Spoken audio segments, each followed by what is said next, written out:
High all. இன்னைக்கு வீர யோக முத்ரா எப்படி பிராக்டிஸ் பண்றதுன்ட்டு சொல்றேங்க.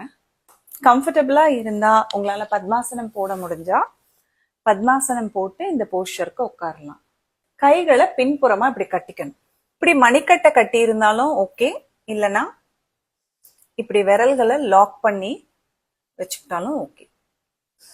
கைகளை பின்னாடி கட்டிட்டு சின்ன லிஃப்ட் பண்ணி முதுக நேராக்கி முன்பக்கமா குனியன்.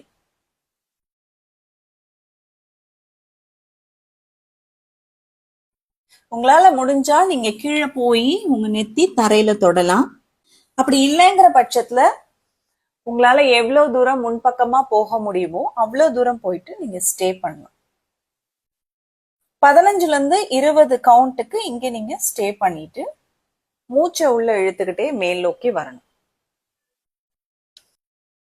உங்களால பத்மாசனம் போட முடிஞ்சா பத்மாசனம் போட்டு இந்த பயிற்சி பண்ணலாம். அப்படி இல்லைன்னா நார்மலான சுகாசனாலேயே உட்காந்துக்கலாம். ரிலாக்ஸ்.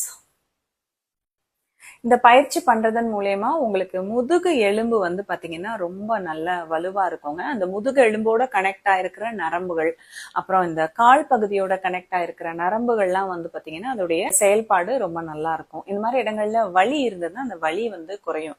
கான்ஸ்டிபேஷன், மலச்சிக்கலுக்கு வந்து ஒரு நல்ல ஒரு எக்ஸசைஸ் இது. இதை ட்ரை பண்ணி பாருங்க. Just hold yoga.